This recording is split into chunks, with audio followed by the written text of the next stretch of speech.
আসসালামু আলাইকুম। সংবাদে আপনাদের সবাইকে স্বাগত জানাচ্ছি। আমি ফিরোজ তোহা। শুরুতেই সংবাদ শিরোনাম। বাংলাদেশের সর্বশেষ গুরুত্বপূর্ণ আপডেট সংবাদে আপনাকে স্বাগত। শুরুতেই সংবাদ শিরোনাম, পরে বিস্তারিত।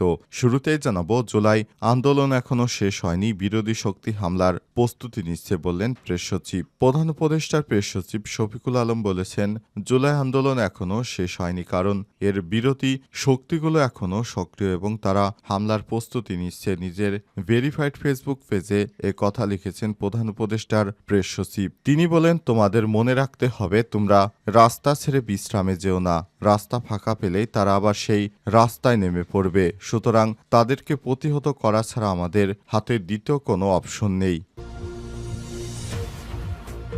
জানাবো, ইসরায়েলি অবরোধে গাজায় অনাহারে ৫৭ জনের মৃত্যু। ইসরায়েলের সম্পূর্ণ অবরোধে ফিলিস্তিনের গাজা উপত্যকায় অনাহারে মৃত্যুর সংখ্যা বেড়ে দাঁড়িয়েছে ৫৭ জনে। খাদ্য পানীয় ওষুধ সরবরাহকারী সহায়তা ট্রাকগুলো সীমান্তে আটকে আছে। ইসরায়েলের বাধার কারণে সেগুলো গাজায় প্রবেশ করতে পারছে না বলে এক প্রতিবেদনে জানিয়েছে কাতার ভিত্তিক সংবাদ মাধ্যম আল জাজিরা। এরপর জানাবো, নতুনভাবে গড়তে থাকা সিরিয়ায় কেন হামলা চালাচ্ছে ইসরায়েল। দীর্ঘ এক যুগ ধরে লাখ লাখ মানুষের রক্তে ভেজা মরু উপত্যকা সিরিয়া যখন নতুন বার্তাসে শুষ্কতায় রূপ নিচ্ছে, তখনও যেন শকুনের শিকারে পরিণত হচ্ছে দেশটির অগণিত প্রাণ। দীর্ঘ গৃহযুদ্ধ শেষে শান্তির আশায় নিজ দেশে ফেরা নাগরিকরা হয়তো ভাবছেন, সিরিয়ায় রক্তঝরা মনে হয় প্রাকৃতিক এক নিষ্ঠুর নিয়ম, কারণ সিরিয়াকে ইসরায়েল চাইছে খণ্ড খণ্ড করে ফেলে তারা বিভিন্ন অংশ দখলে নিতে। এ কারণে সিরিয়ার বিমানগুলোর উপরে বিধ্বংসী বোমা হামলা চালিয়ে যাচ্ছে ইসরায়েলি বাহিনী। সিরিয়ার অস্ত্র গুদামগুলো ধ্বংস করে দিচ্ছে, যাতে করে পঙ্গু হয়ে যায় এই মুসলিম রাষ্ট্রটি। এদিকে অষ্টম রাতও ভারত পাকিস্তান সেনাদের মধ্যে গোলাগুলি। ভারত পাকিস্তান সীমান্তে দুই দেশের সেনাদের মধ্যে ফের আবারও গোলাগুলির ঘটনা ঘটেছে। আজ এই গোলাগুলিতে হতাহতের কোনো খবর পাওয়া যায়নি, তবে সেখানে জানানো হয়েছে তারা পাকিস্তানি রেঞ্জার্স বাহিনীর এক সদস্যকে আটক করেছে ভারত সেনাবাহিনী। এদিকে দুর্ঘটনার কবলে নেতানিয়াহুর গাড়িবহর। ইসরায়েলের প্রধানমন্ত্রী বেঞ্জামিন নেতানিয়াহুর গাড়িবহর দুর্ঘটনার কবলে পড়েছে বলে জানা গেছে। এই ঘটনার পর গাড়িবহরটি থেমে যায় বলে জানিয়েছে ইসরায়েলের সম্প্রচার কর্তৃপক্ষ। প্রিয় দর্শক, এতক্ষণ শুনছিলেন সংবাদ শিরোনাম, এবারে বিস্তারিত।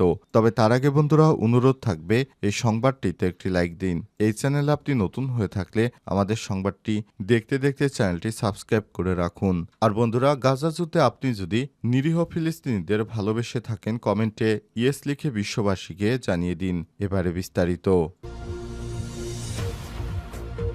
ইসরায়েলি অবরোধে গাজায় অনাহারে ৫৭ জনের মৃত্যু। ইসরায়েলের সম্পূর্ণ অবরোধে ফিলিস্তিনের গাজা উপত্যকায় অনাহারে মৃত্যুর সংখ্যা বেড়ে দাঁড়িয়েছে ৫৭ জনে। খাদ্য ও পানি ওষুধবিহীন সহায়তার ট্রাকগুলো সীমান্তে আটকে আছে। ইসরায়েলের বাধার কারণে সেগুলো গাজায় প্রবেশ করতে পারছে না বলে এক প্রতিবেদনে জানিয়েছে কাতার ভিত্তিক সংবাদ মাধ্যম আল জাজিরা। এদিকে চিকিৎসা ও বেসামরিক প্রতিরক্ষা সূত্র জানিয়েছে, শনিবার ৩ মে ফিলিস্তিনের অবরুদ্ধ গাজা ভূখণ্ডে ইসরায়েলি হামলা একদিনে কমপক্ষে ৩৯ জন নিরীহ ফিলিস্তিনি নিহত হয়েছে। আহত হয়েছে আরও অনেকেই। অবরুদ্ধ গাজা উপত্যকায় মানবিক সহায়তায় বাধা প্রবেশ নিশ্চিত করতে জাতিসংঘ বিভিন্ন আন্তর্জাতিক মানবাধিকার সংস্থা জোরালো আহ্বান জানিয়েছে। তারা বলছে, খাদ্য ও ওষুধ সংকট চরমে পৌঁছেছে এবং অনাহারে মৃত্যুর ঘটনার নিন্দা প্রকাশ করেছে। গাজার স্বাস্থ্য মন্ত্রণালয়ের সর্বশেষ তথ্যমতে চলমান যুদ্ধ শুরু হওয়ার পর থেকে কমপক্ষে ৫২,৪৯৫ জন ফিলিস্তিনি নিহত এবং ১,১৮,৩৬৬ জন আহত হয়েছে। তবে গাজা গভর্নমেন্ট মিডিয়া অফিস বলছে, বহু মানুষ ধ্বংসস্তূপের নিচে চাপা পড়ে আছে এবং তাদের মৃত ঘোষণা করা হয়েছে। ফলে মোট মৃতের সংখ্যা ৬১,৭০০ ছাড়িয়ে গেছে। ২০২৩ সালের ৭ অক্টোবর হামাসের নেতৃত্বে ইসরায়েলে চালানো হামলায় ১,১৩৯ জন ইসরায়েলি নিহত হয় এবং ২০০ জনকে জিম্মি করে নিয়ে আসে হামাস। এই ঘটনার পরই গাজায় ইসরায়েলের ভয়াবহ সামরিক অভিযান শুরু হয়, যা এখন পর্যন্ত থামার কোনো লক্ষণ দেখা যাচ্ছে না। নতুনভাবে গড়তে থাকা সিরিয়ায় কেন হামলা চালাচ্ছে দখলদার ইসরায়েলি বাহিনী? দীর্ঘ এক যুগ ধরে লাখ লাখ মানুষের রক্তে ভেজা মরু উপত্যকা সিরিয়া যখন নতুন বাতাসে শুষ্কতায় রূপ নিচ্ছে তখন যেন শকুনের শিকারে পরিণত হচ্ছে দেশটির অগণিত প্রাণ। দীর্ঘ গৃহযুদ্ধ শেষে শান্তির আশায় নিজ দেশে ফেরা নাগরিকরা হয়তো ভাবছেন সিরিয়ার বুকে রক্ত ঝরা মনে হয় প্রাকৃতিক এক নিষ্ঠুর নিয়ম। গেল বছরের শেষের দিকে বাশার আল আসাদ তার পরিবারের অর্ধশত বছরের শাসনামলের পরাজয় ঘটে পৃথিবীর পরাশক্তিদের যুদ্ধের ময়দানে পরিণত হয় সিরিয়া। অবশেষে মুক্তি পায় প্রাত তাহরির আল শামস এইচটিএস এর মাধ্যমে। বিভিন্ন বিদ্রোহী গোষ্ঠী নিয়ে গঠিত এইচটিএস বাশার আল আসাদ সরকারকে উৎখাত করে দেশটির হাল ধরলেও উপত্যকাটি শাসন করতে সামরিক শক্তি পুরোপুরি অর্জন করতে পারেনি গোষ্ঠীটি। ফলে নতুন সরকার ক্ষমতা আসার পর থেকেই প্রতিবেশী ইহুদিবাদী ইসরায়েল বিভিন্ন অজুহাতে হামলা চালাচ্ছে নতুন করে। ইসরায়েলের সাম্প্রতিক হামলা সিরিয়ার সরকার ও সুন্নি মতাদর্শের নাগরিকদের সঙ্গে দ্রুজ জনগোষ্ঠীদের সাম্প্রতিক সংঘাতের জেরে দেশটিতে নাক গলানোর কোনো সুযোগ করে না দিলেও সিরিয়া এখনও নাক গলাচ্ছে দখলদার ইসরায়েলি বাহিনী। সর্বশেষ গতরাতে সিরিয়ার ভেতরে অন্তত 20টির বেশি বিমান হামলা চালিয়েছে দখলদার ইসরায়েলি বাহিনী। এর মধ্যে একটি হামলা চালানো হয় রাজধানী দামেস্কের প্রেসিডেন্সিয়াল প্রাসাদের কাছাকাছি। সিরিয়ার ক্ষমতাসীনরা এটিকে বিপজ্জনক উস্কানি বলে আখ্যায়িত দিয়েছেন। সিরিয়ার রাষ্ট্রীয় বার্তা সংস্থা সানা জানায় দামেস্ক ছাড়াও পশ্চিমাঞ্চলেও লাতাকিয়া এবং হামা ও দক্ষিণ অঞ্চলের দারা শহরে বিমান হামলা চালিয়েছে দখলদার ইসরায়েলি বাহিনী। হামলায় দামেস্কের কাছে হারাস্তায় এক বেসামরিক নিহত এবং হামার কাছে 4 জন আহত হয়েছে। ইসরায়েলি সেনাবাহিনী জানায় সিরিয়ায় একটি সামরিক স্থাপনা, অ্যান্টি এয়ারক্রাফট কামান এবং ভূমি থেকে আকাশে নিক্ষেপযোগ্য ক্ষেপণাস্ত্র ব্যবহারের উপর হামলা চালিয়েছে তারা। অর্থাৎ সিরিয়ায় যেসব সামরিক অস্ত্র ও স্থাপনা ছিল সেগুলো ধ্বংস করে দিচ্ছে দখলদার ইসরায়েলি বাহিনী, যাতে করে সিরিয়া পঙ্গু হয়ে যায় এবং সিরিয়াকে খণ্ড খণ্ড করে ভাগ করে বিভিন্ন দেশ শাসন করতে পারে। অর্থাৎ সিরিয়ারও অস্তিত্ব রাখতে চায় না গাজার মতো এই দখলদার ইসরায়েলি বাহিনী। অষ্টম রাতেও ভারত পাকিস্তান সেনাদের মধ্যে গোলাগুলি। ভারত পাকিস্তান সীমান্তে দুই দেশের সেনাদের মধ্যে ফের গোলাগুলির ঘটনা ঘটেছে। গত রাতে এই গোলাগুলির ঘটনা ঘটে, তবে এতে হতাহতের কোনো খবর পাওয়া যায়নি। কাশ্মীরের পেহেলগামে হামলার জেরে উত্তেজনার মধ্যে এনে টানা 8 রাত ধরে নিয়ন্ত্রণ রেখার এলওসিতে দুই দেশের সেনাদের মধ্যে গোলাগুলির ঘটনা ঘটল।